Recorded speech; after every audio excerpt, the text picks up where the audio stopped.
Bismillahirrahmanirrahim. Assalamualaikum warahmatullahi wabarakatuh. Salam sejahtera anak-anakku, khususnya kelas 9. Semoga kalian tetap semangat dalam belajar IPA. Anak-anakku, bisa kalian perhatikan ya, di postur tubuh, bentuk tubuh kalian, rambut kalian, bentuk wajah, bentuk hidung, warna kulit dari anggota keluargamu atau tetangga-tetanggamu. Ya, di mana pasti kalian akan melihat di situ ada perbedaan dan ada persamaan dari ciri-ciri atau sifat dari teman-teman atau saudara-saudara kita atau tetangga kita. Nah, perbedaan tersebut itu dikontrol oleh gen. Nah, di mana gen ini diwarisi dari orang tua kita. Dengan peran gen ini pula, tubuh kita itu mirip dengan orang tua kita.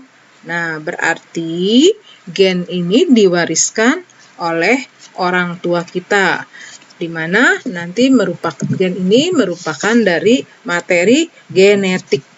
Ya, nah oleh karena itu kita akan mempelajari subpokok bahasannya dari pewarisan sifat ini, yaitu subnya adalah materi genetik sebagai dasar pewarisan sifat. Di mana tujuan pembelajaran kita itu yaitu kita nantinya dapat menjelaskan penyusun materi genetik dan dapat menjelaskan peranan materi genetik. Nah, di mana di dalam tubuh kita itu tadi sudah dijelaskan bahwa gen adalah sebagai faktor oleh orang tua kita.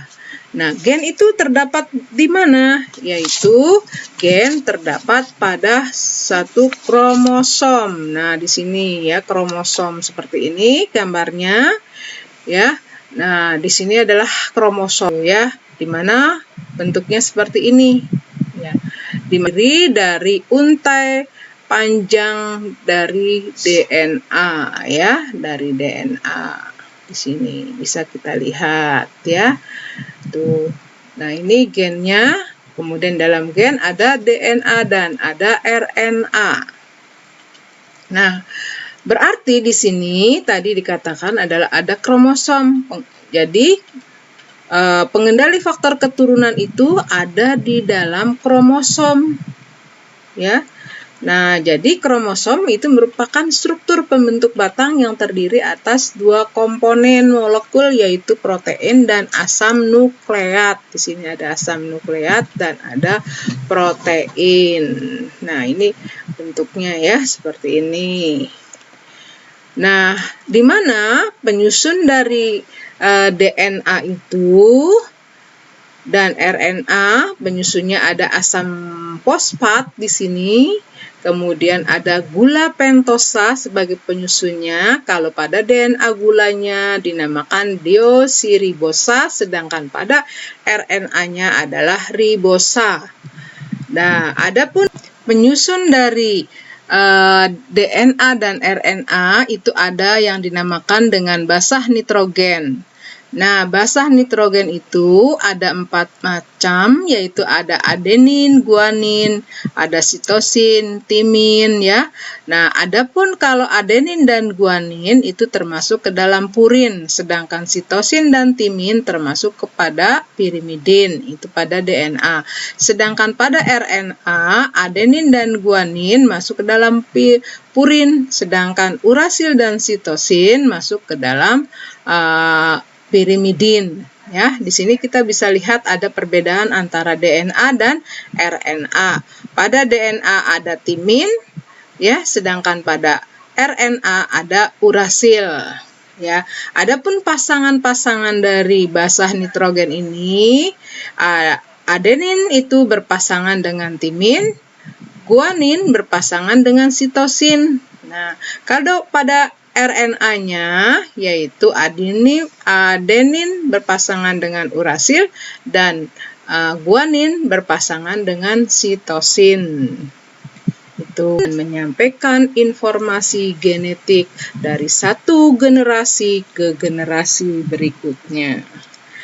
Nah, di mana letak gen tersebut? Ada pada lokus kromosom yang tersusun berderet secara linier. Nah, itu ya.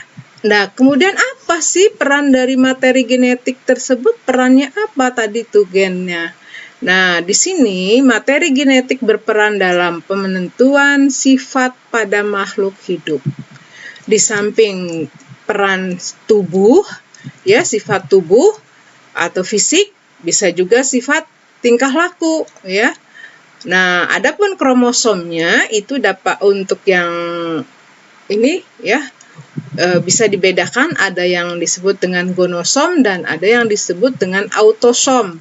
Kalau untuk gonosom ini adalah untuk penentuan sel kelamin, apakah itu laki-laki atau perempuan, apakah itu jantan atau betina.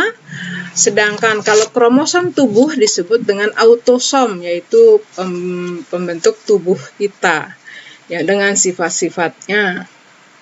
Nah, jenis sifat-sifat yang diturunkan makhluk hidup itu ada yang tidak tampak dari luar yang disebut dengan genotip, itu tidak tampak dari luar. Sedangkan yang tampak dari luar itu adalah fenotip, yang tampak dari luar, yang terlihat dan dapat diamati. Meskipun ini dapat diamati, fenotip ini itu dikendalikan oleh genotip. Jadi genotip ini mengendalikan sifat fenotip. Nah, seperti contohnya di sini, yaitu genotip ini dilambangkan dengan huruf kapital kalau yang dominan. Ya, ini AA itu sama, ya, berarti homozigot. Karena A besar maka homozigot dominan. Di mana sifat tersebut dari gen ini, genotip ini akan menjadi fenotip yang munculnya, yang tampaknya, yaitu misalkan dilambangkan dengan huruf A berarti warna merah. Kemudian kalau heterozigot itu hetero berarti berbeda, ya. Ini ada besar dan ada kecil hurufnya. Nah, yang dominan itu adalah A. Yang ini A kecilnya adalah resesif, sehingga yang dominanlah yang nampak, yang muncul, sedangkan resesifnya tidak muncul, maka di sini akan terlihat warna merah. Dan yang ketiga di sini ada homozigot resesif. Nah, di mana dikatakan bahwa resesif itu tidak muncul, tetapi bisa muncul jika resesif dengan resesif ini bertemu. Ini A kecil itu adalah resesif dengan resesif yang sama, maka dia akan ketemu sehingga muncullah sifatnya dapat kita amati, yaitu dengan, kalau di sini contohnya adalah warna biru, ya. Itu. Nah, tadi dikatakan ada genotip dan ada fenotip. Bisa dilihat, genotip merupakan jenis-jenis sifat yang diturunkan makhluk hidup yang tidak tampak dari luar. Nah, sifatnya dilambangkan dengan huruf yang seperti tadi itu. Sedangkan fenotipnya adalah sifat-sifat yang diturunkan makhluk hidup yang tampak dari luar, yang berbentuk fisik. Kalau di sini contohnya seperti pada manusia, yaitu warna kulit, ada kulit sawo matang, hitam, ya, bule, ya. Kemudian ada warna dan bentuk rambut. Warna rambut ada yang hitam, ada yang pirang, ya. Bentuk rambutnya ada yang lurus, ada yang ikal, ya. Bentuk hidung juga ada yang mancung, ya. Kemudian mata dan lain-lain. Kemudian pada hewan, ya, seperti sifatnya adalah seperti warna bulu, ada warna bulu putih, ada hitam, ada merah, ya, ada coklat. Kemudian panjang ekor, ada yang ekornya panjang, ya, ekornya pendek dan sebagainya. Pada tumbuhan itu bisa juga bentuk daun, ada yang daunnya memanjang, ada yang daunnya bulat, ya, atau panjang batang, ya. Bentuk buah ada yang bulat, ada yang lonjong, ya.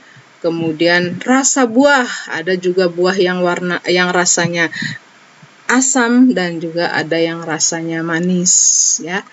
Nah, itu, ya, anak-anakku, bahwa jadi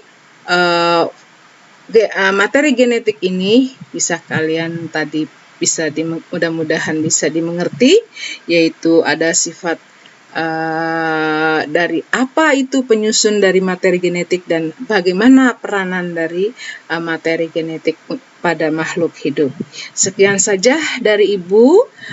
Mudah-mudahan kalian bisa memahami dan mengerti apa yang Ibu sampaikan. Terima kasih. Wassalamualaikum warahmatullahi wabarakatuh.